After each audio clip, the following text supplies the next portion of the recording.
اب میرے ایک دوست ہیں، انہوں نے اس کو اس طریقے سے سمجھایا تھا، اور واقعی یعنی اسے کہتے ہیں اللہ کے نبی کی حدیث بھی ہے بالکل ایسی ہی، لیکن جو انہوں نے سمجھایا تھا وہ یہ کہ ایک ایسیڈک رین ہے. ایسیڈک رین جب ہوتی ہے نا تو اس سے بچنا ہوتا ہے، اس کے اندر نہاتے نہیں. ایسیڈک رین ہے اور اللہ کی رحمت کی چھتری ہے آپ کے پاس جس سے کہ آپ بچے ہوئے ہیں. اب یہ گناہ اور نافرمانی یہ ہے کہ اس چھتری کو جو کہ ایسیڈک رین ہے جس سے آپ کو بچنا ہے، اب اس کے اندر آپ سوراخ کر لیں. نافرمانی ایسی چیز ہے کہ جتنی بھی نیکیاں انسان کر رہا ہے اس کو ضائع کرنے والی چیز. جو عبادت کر کے دل میں نور عبادت کا حاصل ہوا، اس نور کو بجھانے والی چیز معصیت اور نافرمانی اور گناہ ہے.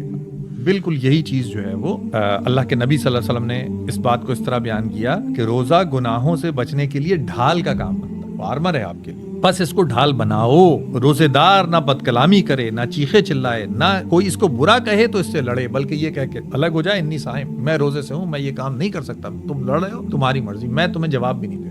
یہ ہے روزہ جو کہ ڈھال، اور اس کو بنایا جائے ڈھال.